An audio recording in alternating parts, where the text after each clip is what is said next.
Hola estimados y estimadas estudiantes, espero se encuentren muy bien.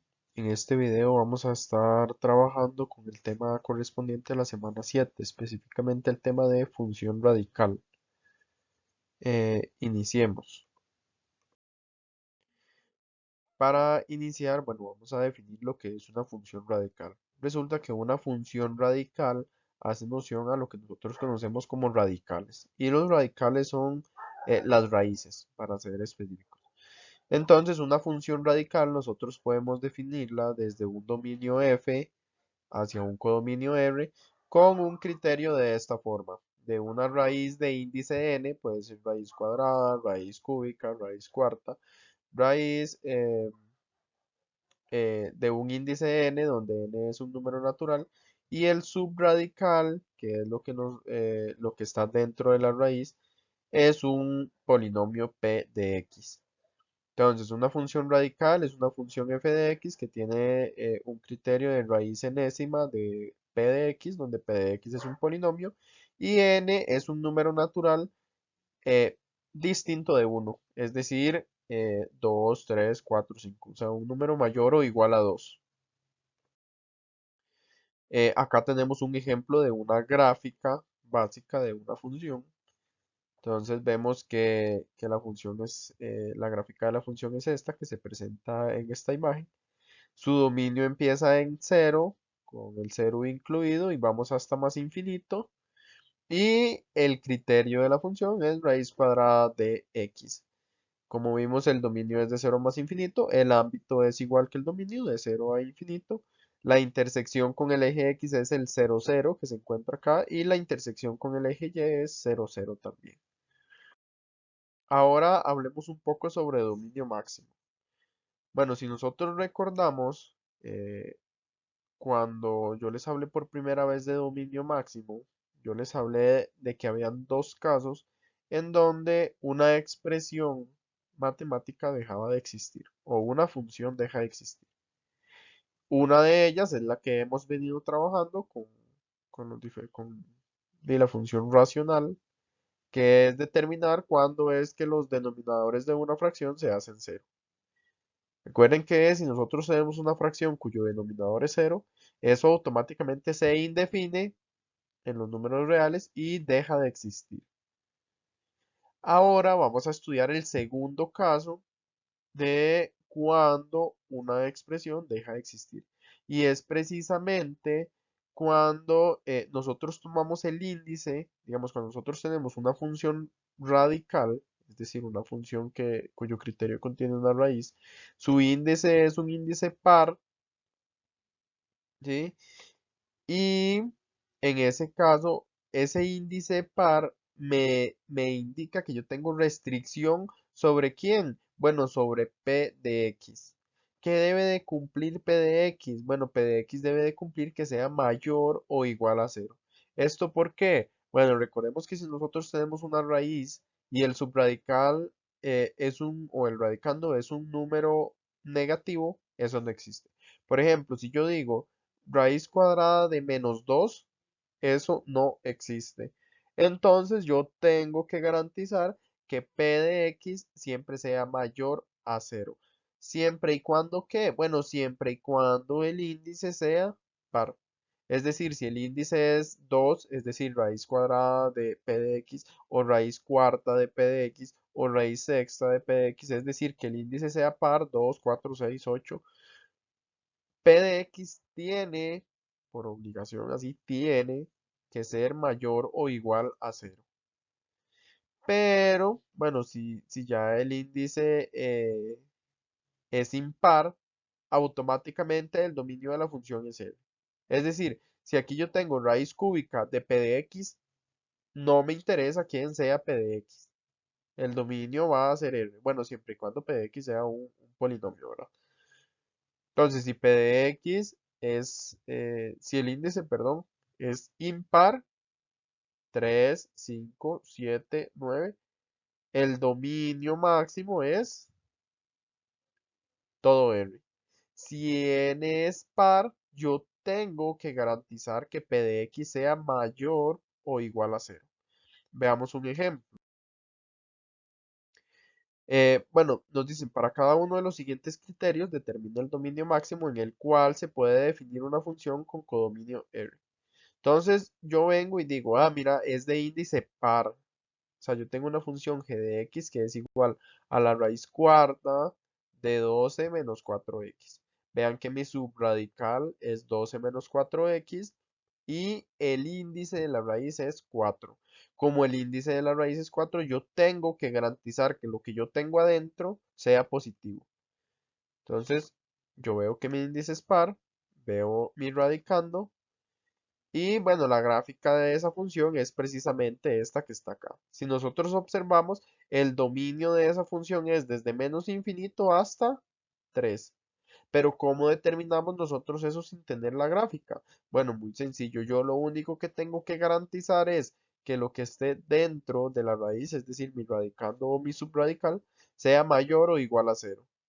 Entonces vean que yo tengo una inecuación que las estuvimos trabajando hace un tiempo. Entonces el 12 está sumando, pasa a restar y vean que tengo menos 4 por x mayor o igual a menos 12. Lo que me está estorbando para despejar la x es el menos 4. Como está multiplicando y es negativo, recuerden que la desigualdad cambia de dirección. Es decir, yo paso el menos 4 a dividir, pero la, la inecuación cambia de orden. Y bueno, me queda menos 12 entre menos 4, los menos se cancelan y 12 entre 4 es 3. Es decir, eso existe para todos aquellos x que son menores o iguales a 3. Es decir, desde menos infinito hasta 3, todo lo que está a la izquierda de 3. Y bueno, acá hay un ejemplo sencillo de cómo determinar nosotros el dominio máximo de una función radical.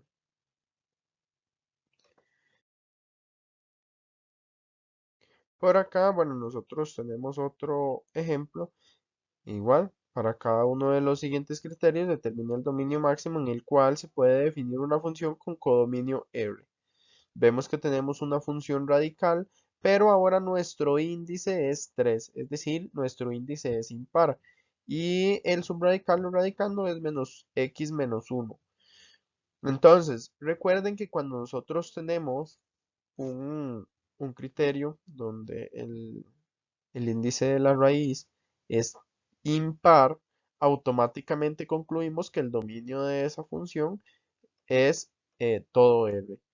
Entonces vemos como nuestro índice es impar, acá tenemos la gráfica de esa función, donde podemos ver que el dominio es R y el ámbito es R, y entonces nosotros como automáticamente lo podemos concluir, determinamos que nuestro dominio máximo es R.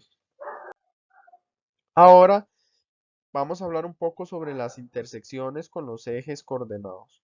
Bueno, al igual que en todas las demás funciones, nosotros podemos determinar algebraicamente cuáles son esos puntos de intersección con los ejes coordenados, es decir, con el eje X y con el eje Y. Por ejemplo, veamos este ejemplo que nos dan acá. Dice, determine los puntos de intersección con los ejes coordenados de la gráfica de la siguiente función, definida en su dominio máximo y codominio R. Entonces, bueno, tenemos una función f de x igual a la raíz cuadrada de x más 2 menos 4. Entonces vemos que la intersección, nos piden las intersecciones con el eje x. Al igual que en cualquier otra función, tenemos nuestro criterio, podemos sustituir el f de x por un y. Y recordemos, si nosotros queremos saber las intersecciones con el eje x, ¿cuánto vale y? Bueno, recordemos que y vale 0. Como y vale 0, bueno, igualamos el criterio a 0 y despejamos la x. Entonces, ¿cómo despejamos la x? Bueno, veamos que lo primero que podemos quitar es el menos 4. Menos 4 está restando, lo pasamos a sumar, es decir, nos queda 4 igual a raíz cuadrada de x más 2.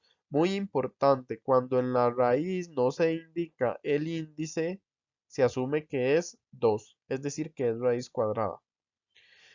Ahora sí, una vez que nosotros tenemos una raíz, bueno, algo igualado a una raíz, para nosotros quitar la raíz debemos de elevar a ambos lados eh, al índice de la raíz. Por ejemplo, No sé si fue la expresión más correcta.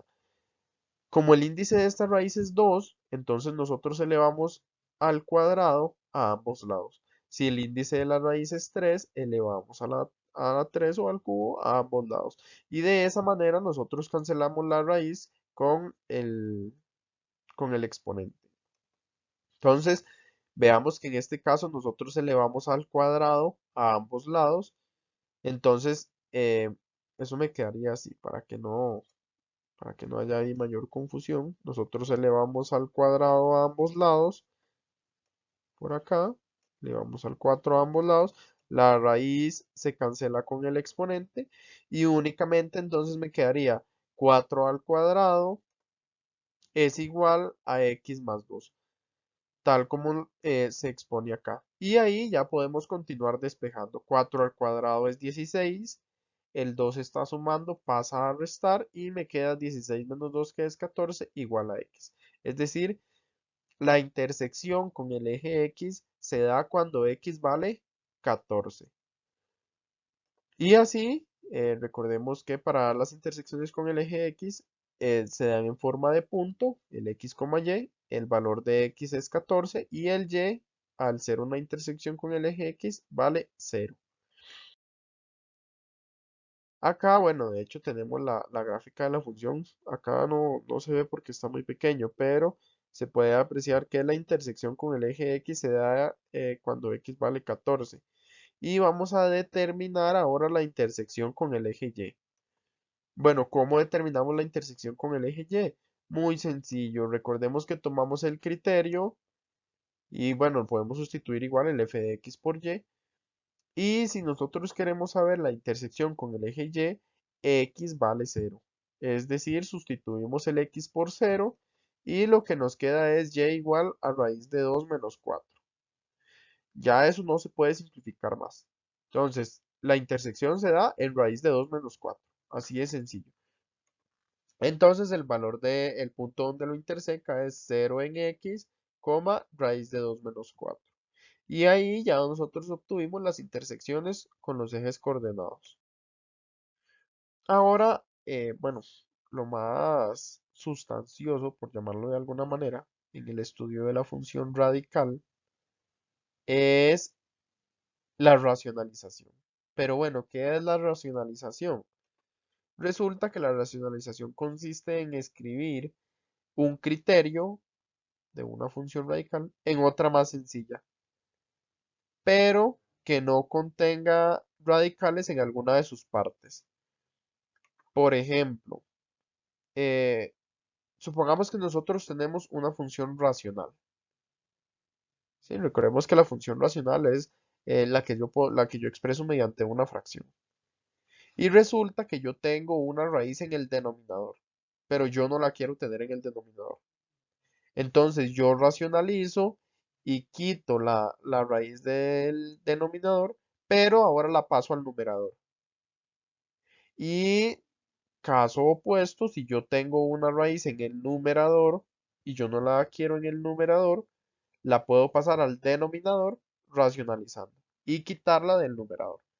Entonces, cuando se nos menciona racionalización, tenemos que pensar automáticamente en que podemos racionalizar tanto el numerador como el denominador. Pero bueno, ¿en qué consiste esto? Bueno, para racionalizar, nosotros lo que hacemos es multiplicar el criterio de la función por un 1. Pero ustedes dicen, bueno, ¿qué es un 1? Bueno, un 1 disfrazado, cuya forma depende de cada caso. Pero ustedes vienen y dicen, bueno, ¿qué es eso de un 1 disfrazado?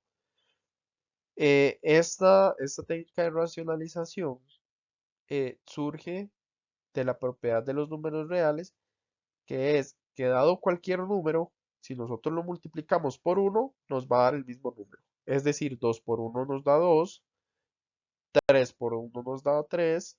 Cualquier número que nosotros tomemos, si lo multiplicamos por 1, va a dar el mismo número. Pero bueno, ¿en qué me beneficia eso? Veamos. Veamos que nosotros acá tenemos ejemplos. Yo vengo y digo, mira, yo tengo 1 entre raíz de 7. Estos son los ejemplos sencillos. Entonces yo vengo y digo, ah, mira, tengo una raíz en el denominador, pero yo quiero quitarla. Sí, yo vengo y yo digo, ah, mira, yo quiero quitarla. Entonces yo vengo y multiplico por uno. Pero si yo multiplico por uno no pasa nada. Ahora yo tengo que disfrazar ese uno. ¿Cómo lo disfrazo? Bueno, yo voy a tomar este uno, yo lo voy a transformar entre raíz de 7 dividido entre raíz de 7. Vean que raíz de 7 dividido entre raíz de 7 es uno. Entonces yo lo único que estoy haciendo es cambiando la apariencia de este uno. ¿Cómo sé yo en cuál apariencia utilizar? Bueno, la que a mí me sirva, que ya vamos a ver algunas de las que a mí me sirven según sea el caso. Entonces vean que yo ahora tengo raíz de 7, 1 entre raíz de 7 por raíz de 7 entre raíz de 7. Recuerden que la multiplicación de fracciones es en línea recta, es decir, a mí me va a quedar 1 por raíz de 7 dividido entre raíz de 7 por raíz de 7. Pero 1 por raíz de 7 es raíz de 7 y raíz de 7 por raíz de 7 en el denominador es raíz de 7 al cuadrado. Y claro, como ya yo tengo raíz cuadrada de 7 al cuadrado, yo puedo cancelar ese exponente con el índice de la raíz, ¿cierto? Yo vengo y yo digo, ah, mira, este exponente se cancela con la raíz y únicamente me queda el 7. Entonces vean el cambio que yo hice únicamente multiplicando por un 1. Yo cambié de tener la raíz en el denominador, que yo la tenía por acá, y la pasé a el numerador.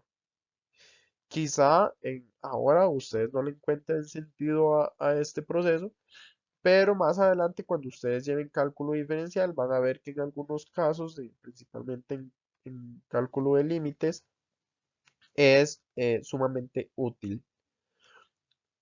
Veamos otros ejemplos. Acá nosotros tenemos una raíz cúbica, ¿sí? Entonces, ¿qué vamos a hacer? Bueno, vean, nosotros tenemos 2 entre raíz cúbica de 5. Pero entonces nosotros venimos y decimos, bueno, yo voy a multiplicarlo por 1. Pero ¿cuál va a ser ese uno que yo voy a tomar? Va a ser este. Raíz cúbica de 3. ¿De quién? De 5 al cuadrado. Y ustedes dicen, bueno, pero ¿por qué ese 5 al cuadrado? O sea, ¿por qué eso? Resulta que nosotros vamos a ver, que por ejemplo, si nosotros tenemos un índice, en este caso 3, y adentro yo tengo solo, por ejemplo, A, yo necesito obtener A al cubo. O sea, A elevado al mismo índice que yo tengo acá. ¿Para qué? Para que se cancelen ese índice con ese exponente y poder sacarlo.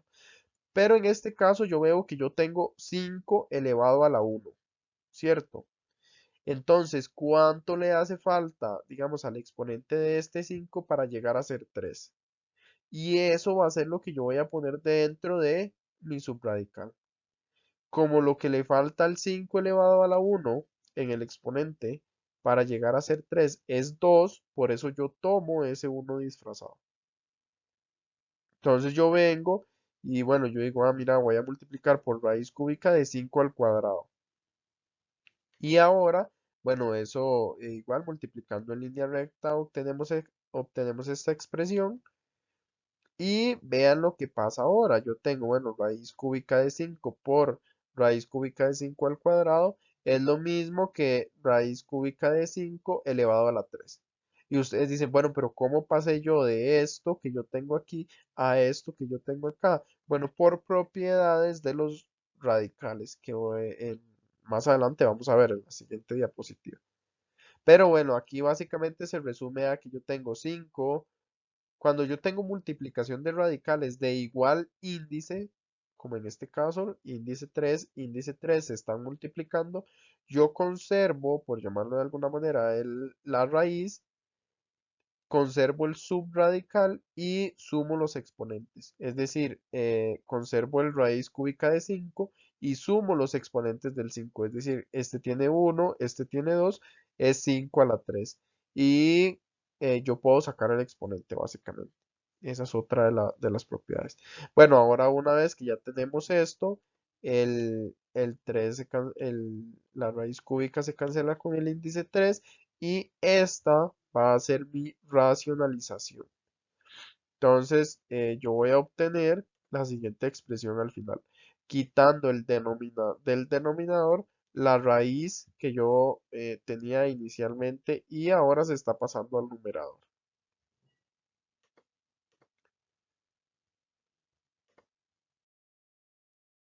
Vamos a ver. Acá, bueno, ya tenemos otro ejemplo de racionalización, pero un poco más complicado. Vean que ya no es simplemente un número lo que nosotros tenemos, sino es una suma. Y sería totalmente incorrecto, en este caso que yo tengo una suma por acá, multiplicar únicamente por raíz de 5. ¿Sí? Sería completamente incorrecto.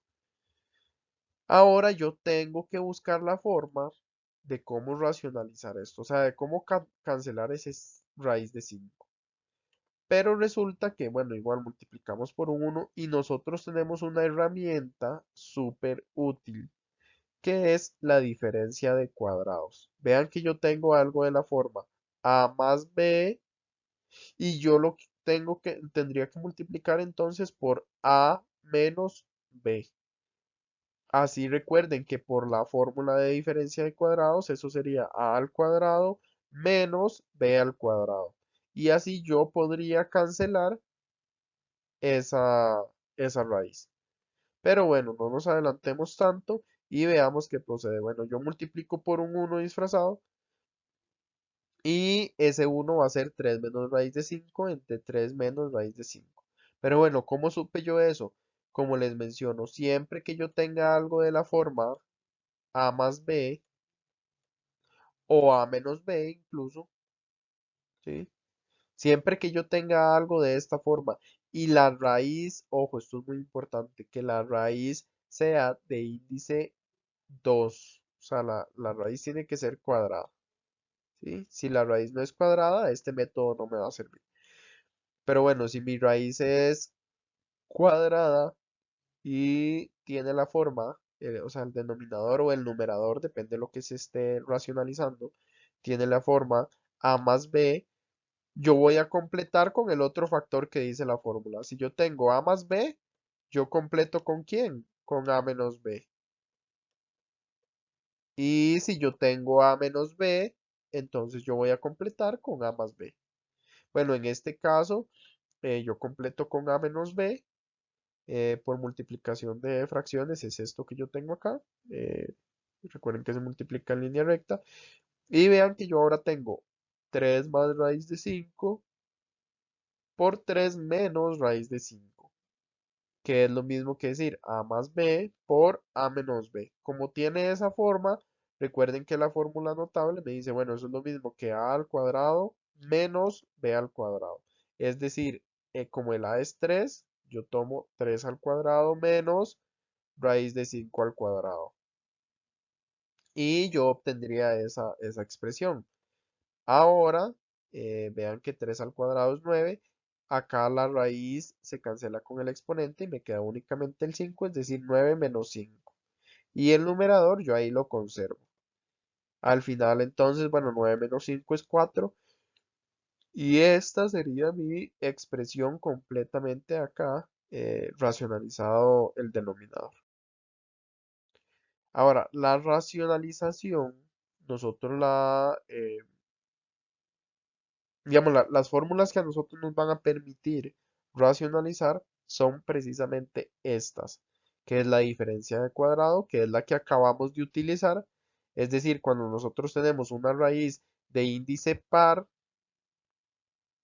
y tenemos un factor de la forma a menos b por uno de la forma a más b. Pero en las que más nos vamos a concentrar en, en el estudio acá, en este curso, es precisamente en la diferencia de cubos y suma de cubos. Entonces nosotros vamos a tener algo de la forma a menos b o a más b, pero en ese a o ese b va a ser una raíz cúbica. Y bueno, nosotros vamos a completar con con lo que me haga falta por acá, con esta otra parte del criterio. para poder nosotros cancelar la raíz cúbica. Veamos un ejemplo.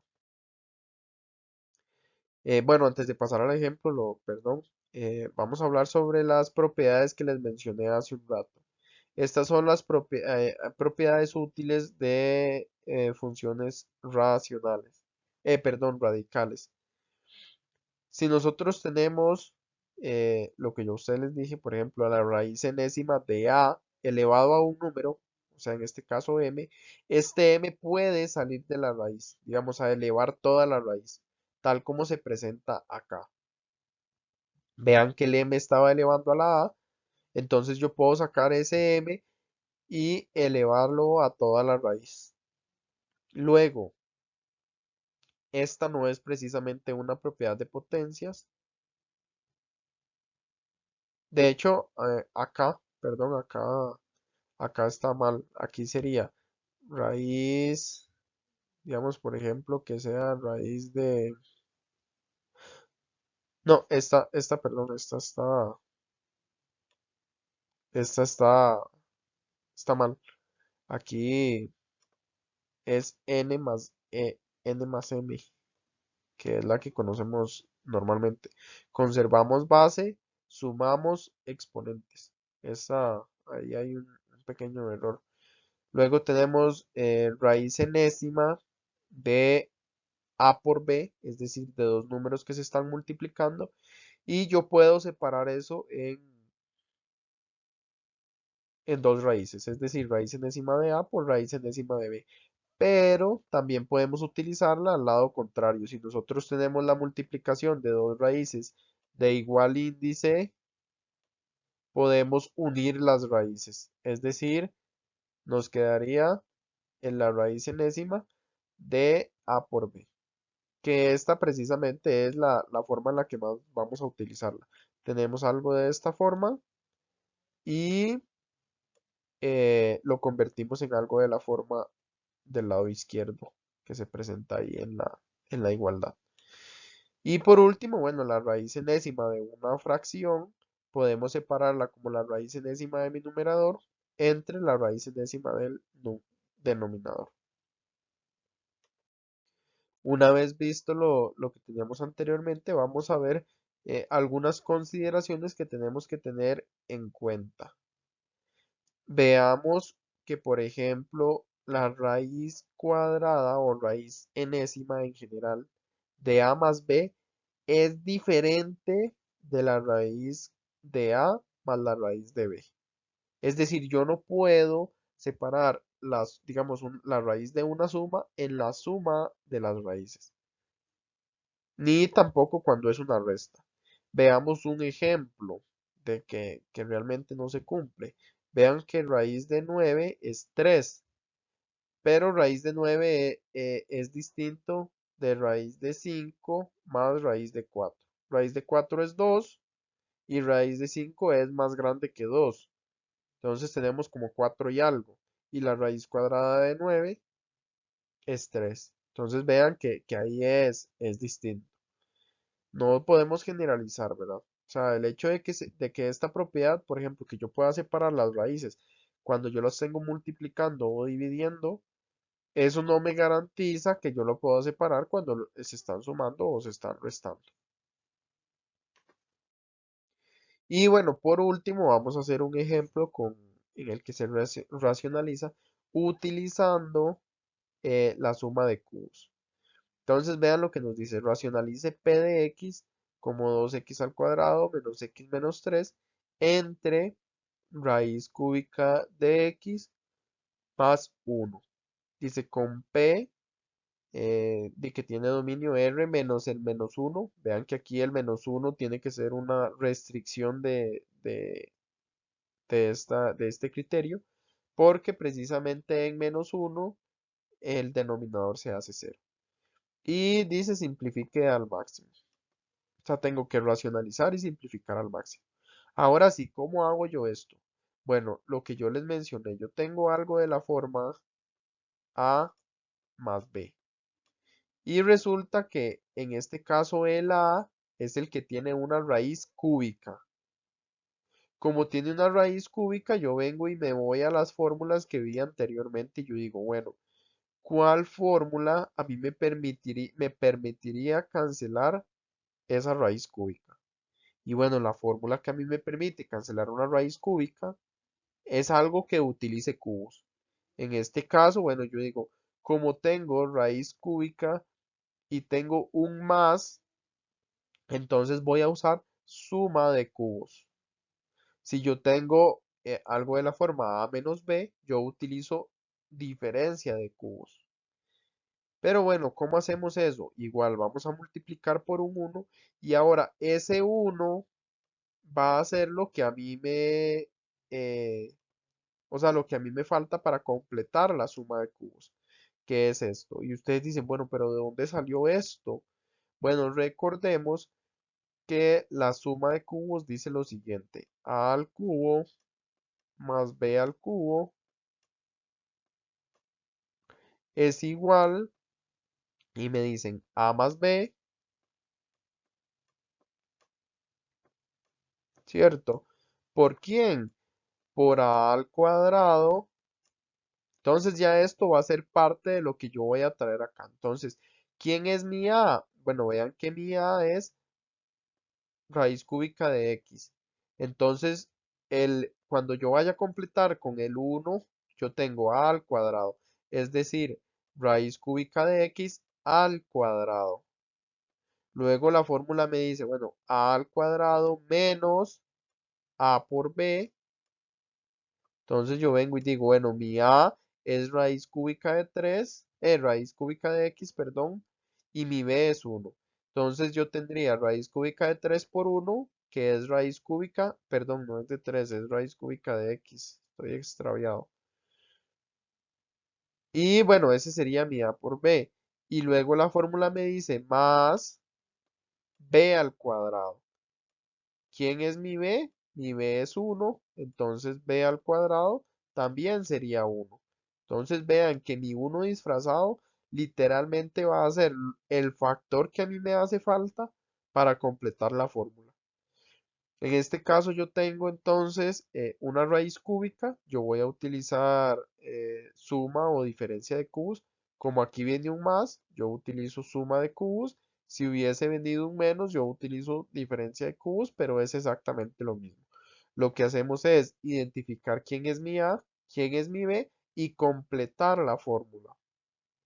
Ahora sí, bueno, una vez que ya nosotros completamos la fórmula, ahí, tal como nosotros la vimos, eh, haciendo uso del uno disfrazado, vamos a continuar. Bueno, ahí vamos a realizar la multiplicación, eh, de como siempre se presenta, multiplicamos numerador con numerador, denominador con denominador.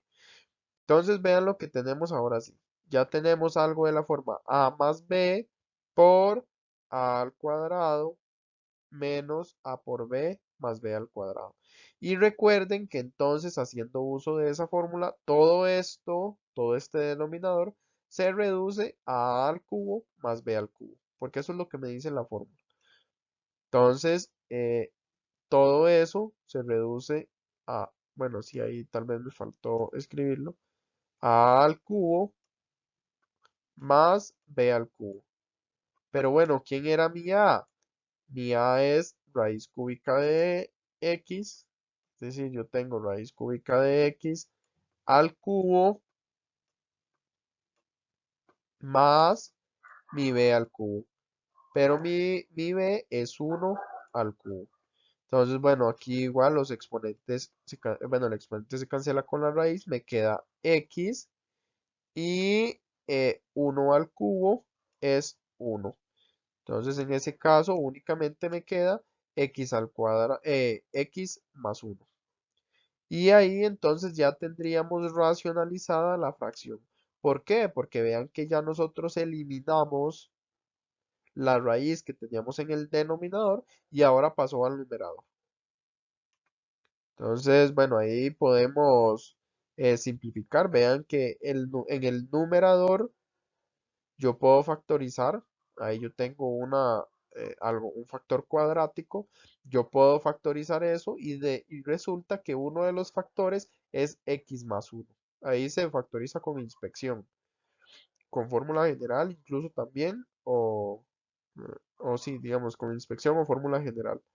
Entonces, una vez que factorizamos, vemos que yo puedo cancelar este factor, es decir, yo puedo cancelar el x más uno del numerador con el x más uno del denominador y al final obtengo como resultado la expresión que se presenta acá.